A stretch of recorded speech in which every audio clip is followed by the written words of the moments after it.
It start from fish, as you all know, leko is from fish, right? Kita akan proses ikan dan tepung sagu tu menjadi satu dos dan dibawa ke mesin keropok rebus dan juga mesin keropok goreng untuk diproses menjadi keropok leko.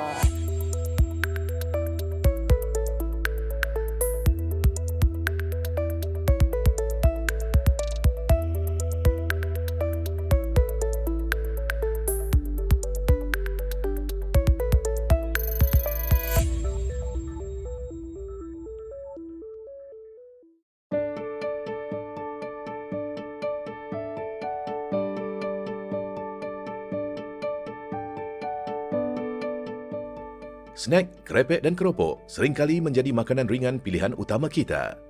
Keropok leko pula merupakan antara kudapan tradisional tempatan yang paling popular dalam kategori ini. Bermula dengan penghasilannya secara kecil-kecilan dan sebagai makanan istimewa setempat, pembuatan keropok leko telah berkembang menjadi sebahagian industri pembuatan makanan tempatan yang terpenting di negara kita. Malah, inovasi terkini telah menyaksikan keropok leko dihasilkan semula dalam bentuk snack yang mampu menembusi pasaran serantau dan antarabangsa. Ikan yang kita pakai adalah ikan segar daripada Kuala Terengganu dan dibawa ke kacang. And then kita proses menguli keropok. Contohnya kita pakai tepung sagu, garam, air dan ikan lah. Selain daripada kelazatannya, salah satu faktor kejayaan pembuatan keropok leko terletak pada cara penghasilannya yang mudah dan pantas. Ia dihasilkan dengan penggunaan bahan asas seperti tepung, isi ikan dan sagu yang mudah diperolehi di kawasan setempat. Isi ikan ini terdiri daripada ikan laut seperti ikan tamban, ikan parang dan ikan selayang. Jenis ikan ini mudah diperolehi menerusi peraih dan nelayan yang merangkumi sebahagian pekerjaan tradisional di kalangan mereka yang menetap di kawasan perkampungan nelayan di pantai timur. Bekalan ikan berlebihan yang tidak terjual ini boleh digunakan semula untuk menghasilkan keropok leko. Namun, senario ini lebih tepat menggambarkan keadaan sebenar ketika keropok leko dihasilkan hanya untuk pasaran setempat. Selepas kudapan ini semakin mendapat permintaan di peringkat kebangsaan dan serantau, para pengusaha mula berlumba-lumba menghasilkan keropok ini dalam kuantiti yang besar. Masalah tercetus apabila mereka sukar untuk mendapatkan bekalan isi ikan yang mencukupi untuk memenuhi permintaan pasaran.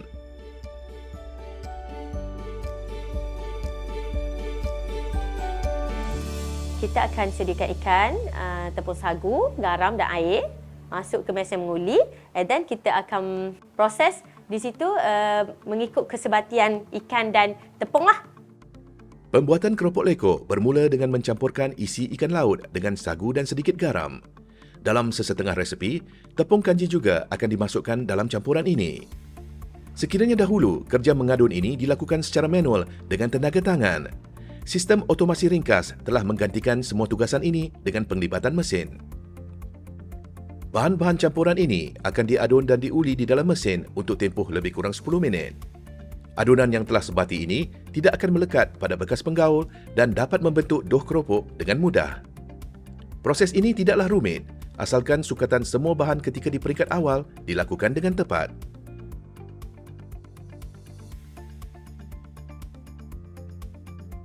Kita akan proses ikan dan tepung sagu tu menjadi satu dos dan dibawa ke mesin keropok rebus dan juga mesin keropok goreng untuk diproses menjadi keropok leko. Keseluruhan ramuan yang sudah sempurna diadun ini akan digentel sehingga berbentuk silinder yang panjang. Proses ini boleh dilakukan secara manual dan juga dengan menggunakan mesin sebelum ia dimasak dan direbus di dalam air panas selama beberapa minit. Keropok yang sudah siap direbus ini akan timbul di permukaan air rebusan dan seterusnya boleh dinikmati sebegitu sahaja. Keropok lekor ini lazimnya mempunyai tekstur yang sedikit melekit. Secara alternatifnya, ia juga boleh dikukus untuk menghasilkan kualiti yang lebih baik.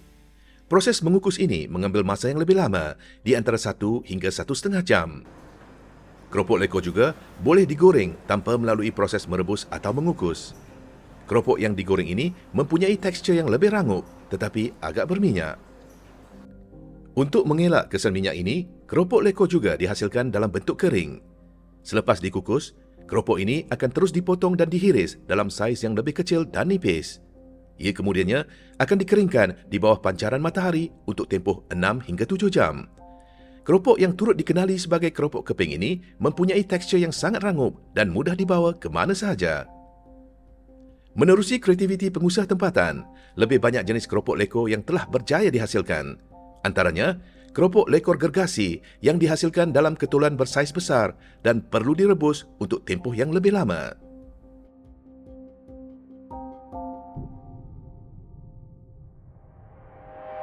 Keropok vacuum ni kita guna keropok yang digoreng dan direbus tadi dan disejukkan beberapa minit untuk proses kedap udara lah. Keropok leko lazimnya tidak mampu bertahan untuk tempoh yang lama dan harus terus dimakan selepas disediakan. Atas sebab itu jugalah, cara pembungkusan amat penting untuk menjamin kesegarannya. Kaedah pembungkusan dengan plastik kedap udara dan keropok leko yang dihasilkan secara dingin beku membolehkan ia disimpan untuk satu tempoh yang lebih panjang.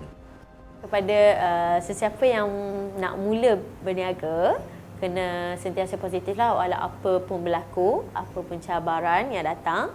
Kena banyak bersabar dengan staff, dengan customer dan paling penting, kena ada minat dalam industri yang korang cubalah. Bermula sebagai kudapan yang popular di Pantai Timur, keropok leko telah berkembang menjadi satu industri besar di seluruh negara. Pada hari ini, hampir setiap negeri mempunyai jenama dan resepi keropok leko tersendiri yang menjadi pilihan ramai. Walaupun permintaan terus meningkat, para pengusaha turut berhadapan dengan pelbagai cabaran baharu.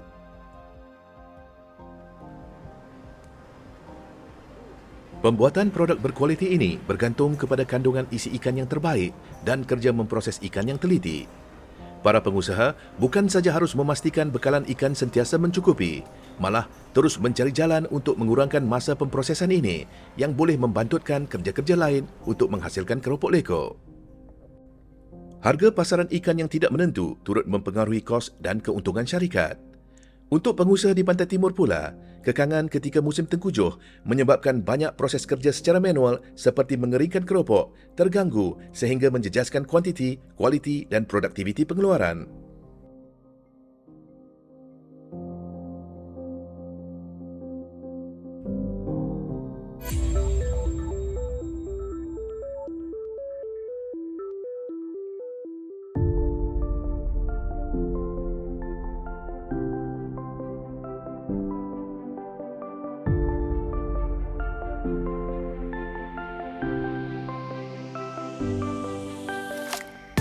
Berbekalkan inovasi keusahawanan, penghasilan keropok lekor secara tradisional ini telah berjaya ditransformasikan untuk menjadi produk snack makanan yang berpiawaian antarabangsa. It starts from fish. As you all know, leko is from fish, right? Of course, we need to take it from like the porong place to take the fish. After that, we process it, and then we have another factory at Terengganu. Terengganu parts is processed for raw parts, which is at KL a little bit hard to do the raw process. So from there, we shifted to Kuala Lumpur, USD based, more focused on processing cuttings, fried and fillings. Proses awalan penghasilan snack yang berasaskan keropok lekor ini sama saja dengan pembuatan keropok tradisional yang telah kita ikuti tadi. Cuma untuk menghasilkan produk bertaraf pasaran ekspor, beberapa penambahbaikan harus dilakukan. So from start, after we clean it, all the fish, then we are been quite selected the fish that we are using, and then after we dry it, after cut it everything, and then we mix it up. After mix it and then boil it, and then after boil, and then we need to cooling it first, and then put it in a chiller before we cutting it, because if not, it quite sticks when you cut it. After cut, we are fried. After fried, and then we are de-oiler. And then de-oiler, we need to make sure all the oil left at when frying times. So make sure it's really dry before we put it in the canister. So at least in the chiller also need 3 days. But of course cannot too cold. And then normally 2 degrees Celsius in the chiller. Untuk pasaran antarabangsa, snack tradisional yang terhasil ini harus memenuhi ciri-ciri keselamatan dan kebersihan yang tinggi. Snack yang disasarkan kepada golongan muda ini juga harus dipasarkan secara moden dan contemporary. Penjenamaan produk adalah satu kemestian. Cabaran utama juga terletak pada tempoh piawaian snack yang harus mempunyai jangka simpanan yang lebih lama. We are putting in the high modern way using current technologies. That's why if you love eat leko, if you find at a roadside store or pasar malams, it's easy to masuk angin, right? So that's why we put enhance and then we put some efforts to make it different, which is after we fried it, dry it, and then we put it in nitrogens and antioxidant to make sure the things can last longer, and then the shelf life. Because previously, I believe when we bought it 3 days, I think not 3 days, after 3 hours, it become lembik already. So that's why I need to make sure the textures and then the consistency really okay. And then the crunchiness, the most important for leko is the crunchiness. The crunchiness and then the taste, everything must last longer. So that's why we put nitrogens and then we put antioxidant. And now our leko can last 1 year, 12 months. Keropok leko yang dihasilkan secara tradisional terkenal dengan rasa ikan dan mutu kesegarannya. Namun, kelebihan ini juga menjadi kekangan apabila ia cuba dihasilkan semula secara komersial dan besar-besaran. Untuk mengubah tekstur dan daya ketahanan produk ini tanpa mengkompromikan rasa asalnya, bidang sains dan teknologi makanan memainkan peranan yang amat penting. Dalam konteks ini, proses pembangunan produk harus diteruskan untuk meningkatkan lagi nilai kebolehpasarannya di peringkat antarabangsa. Dari segi penjenamaan, peralihan kepada teknologi digital dan platform e-dagang adalah satu-satunya cara untuk melebarkan lagi rangkaian pemasaran dalam jangka masa yang pendek. Begitu juga dengan kerja pembekalan, pembungkusan dan sistem logistik yang efisien. So after we put it in the box, each box have 24 canister. And then after that, we put in the pallets ready to ship up because we have few sales channels. And then first, every mornings we have we are packing our online, e-commerce orders, several e-commerce platforms. Other than online parts, we also have retails surround all Malaysias, all around the Malaysias, and then big, small hypermarket also we can find our products. And we do have import to overseas markets like Singapore, Hong Kong, Taiwan, and then Cambodia. Some several country we do have, but not much yet because now we are looking distributors that can ship this product to all around the world. Dengan kata lain, sesebuah produk makanan tempatan harus diadaptasi secara holistik sebelum mampu dibawa ke peringkat yang seterusnya. Seperti mana produk tradisional mudah disalahertikan sebagai produk yang ketinggalan zaman di pasaran tempatan. Berbekalkan teknik penghasilan, model perniagaan dan strategi pemasaran yang berkesan, keunikan cita rasa tempatan ini boleh diangkat sebagai USP atau keunikan produk negara kita di pasaran antarabangsa. Dan seperti mana produk makanan Thai, Jepun dan Korea dipasarkan di seluruh dunia berlandaskan penggabung jalinan budaya popular tempatan negara itu, snack dan keropok leko juga boleh dihasilkan dengan pendekatan yang sama. Sebagai permulaannya, senario perusahaan keropok lekor harus diperkemaskan lagi. Penggunaan mesin dan otomasi untuk menghasilkan produk yang seragam dari segi piawaian kualiti antarabangsa harus bermula pada hari ini. Other than, the products control of the texture, everything, the main key, of course, the production line itself. So we need to very ensure all the things must put in timers, and then all the progress we also really we need to train them follow the SOP, because from the start, if we are starting wrongly, and then the result, of course, a lot of wastage. So. Instead of the texture, the quality of the cleaners, everything, the main parts that we need to really is the team itself need to, even though now we are fully auto, but everything must control by every supervisor at every department. Proses kawalan kualiti bukan sekadar meliputi kerja pembangunan produk, tetapi ia turut merangkumi komitmen Barisan Tenaga Kerja yang bertanggungjawab merealisasikannya. Budaya kerja yang dinamik ini harus bermula daripada konsistensi yang diperagakan oleh pengusaha yang nekat mahu mengecapi kejayaan di pasaran antarabangsa.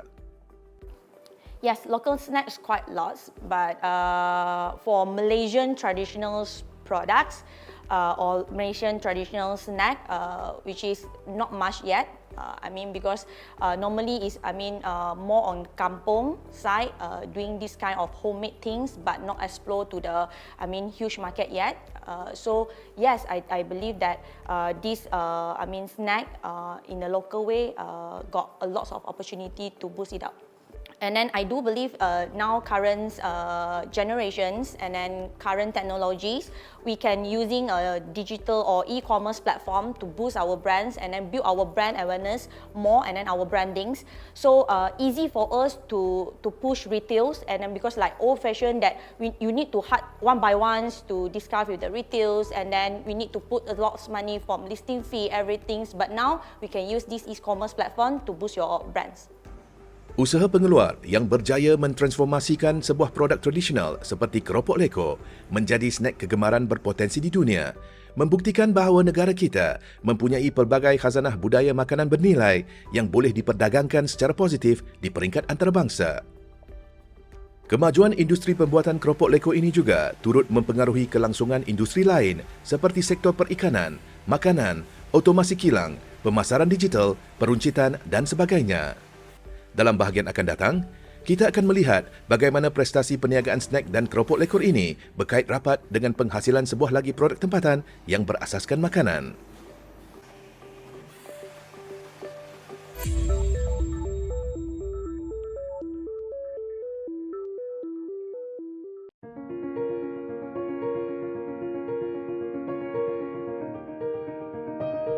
Hidangan keropok lekor mungkin tidak akan lengkap tanpa sos pencicahnya. Salah satu ramuan utama dalam penghasilan sosnya adalah cuka.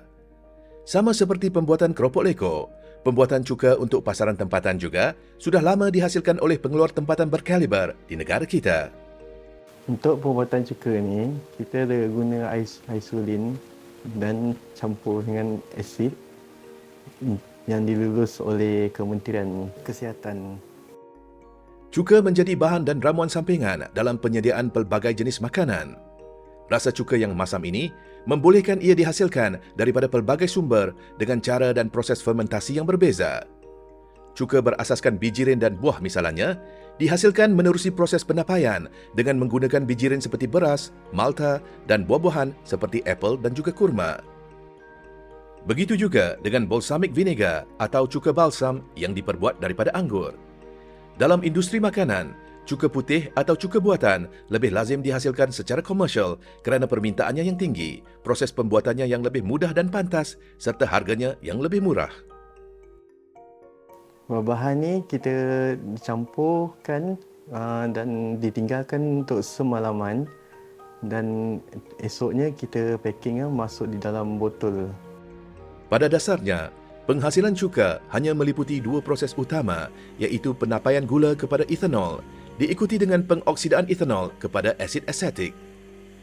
Dalam proses penghasilan cuka buatan secara komersial, air suling akan digunakan untuk dicampurkan dengan asid asetik berpiawaian yang telah mendapat kelulusan penggunaan daripada pihak berkuasa. Untuk packaging, kita pasang capping, kita seal, kita shrink, lepas tu kita label, kita masukkan ke dalam kotak dan kita packaging dia. Selepas dibiarkan semalaman, cuka buatan yang terhasil ini akan diperiksa semula isi kandungannya. Seperti yang ditetapkan dalam Peraturan Makanan Malaysia tahun 1985, penghasilan produk cuka untuk pasaran komersial memerlukan kandungan minimum keasidan sebanyak 4%. Produk yang sudah melalui kawalan kualiti ini akan dibungkus sebelum dihantar untuk jualan. Untuk pembuatan cuka ni, kita ikut spek yang diluluskan oleh Kementerian Kesihatan. Proses pembuatan cuka putih yang mudah ini membolehkan ia dihasilkan sendiri di rumah. Asid asetik atau ibu cuka yang menjadi bahan utama boleh dibeli menerusi kedai pembekal bahan kimia makanan yang berdaftar. Namun, harus dipastikan bahawa bahan yang terjual ini adalah berpiawaian dan mendapat kelulusan daripada pihak Kementerian Kesihatan. Ketika mengendalikan bahan berasid, pastikan aspek keselamatan diri menjadi keutamaan. Ini termasuklah nisbah asid dan kandungan air yang selamat digunakan. Dapatkan pandangan profesional terlebih dahulu sebelum menyediakannya. Sekiranya dihasilkan dengan betul dan selamat, kos pembuatan cuka secara kendiri ini jauh lebih rendah, malah mampu menjimatkan perbelanjaan sehingga lebih 50% berbanding dengan harga jualan cuka di pasaran. Untuk bidang niaga ini, kita perlu sikap jujur dengan pelanggan dan ikhlas dalam kerja. Mana-mana tempat kerja pun, kita kena ikut patuh syarat-syarat dia.